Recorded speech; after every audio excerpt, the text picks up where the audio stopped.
Chapter 1. One night without pain didn't seem like too much to ask. Just 8 goddamned hours of uninterrupted unconsciousness. No scalding hot showers at 3:15, no forcing back nausea long enough to throw down a few pills. No waking up convinced I'd been run over by a truck. One night.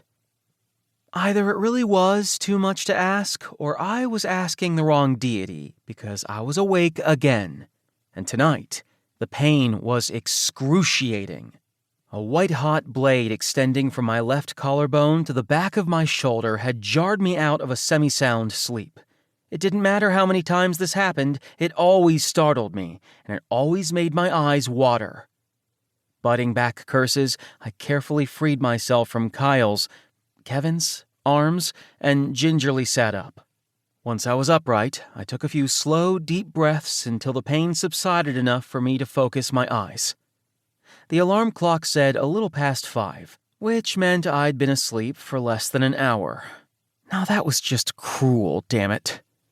I needed a hot shower.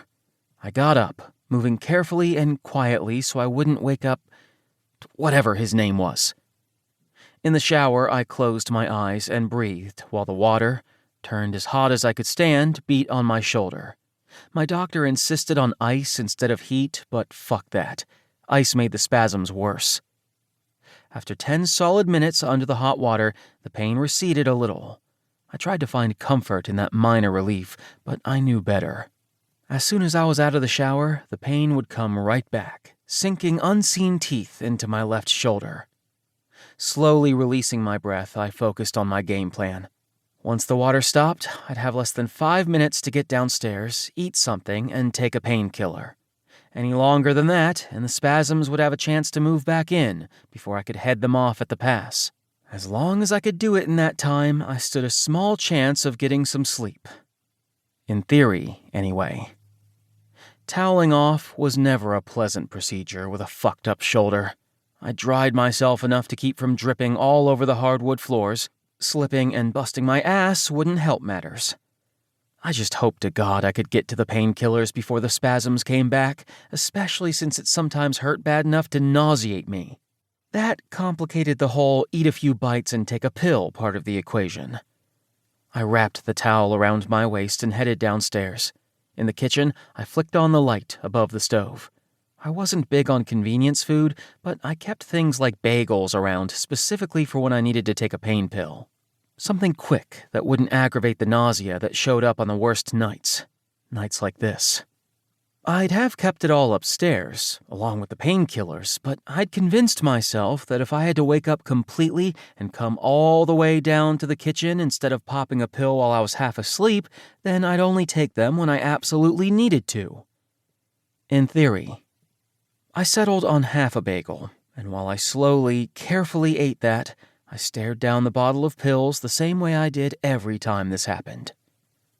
Is it really bad enough tonight, Jason? Can you suck it up and sleep on it? Do you really need this? I rolled my shoulder, and the motion carved bright red lines along my collarbone and through the muscles. My eyes stung, and for a couple of seconds I couldn't even draw a breath. Yeah, I needed the pill. I swallowed it. In a few minutes, I'd go back to bed, and with any luck, the drug would kick in before sunrise. Hopefully, it would at least take the edge off.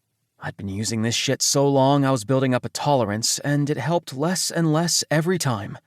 My doctor had suggested a higher dose or a stronger narcotic, but I'd balked.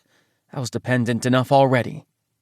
Sighing, I rested my hands on the counter and slowly tilted my head, trying to stretch the muscles across my shoulder blade.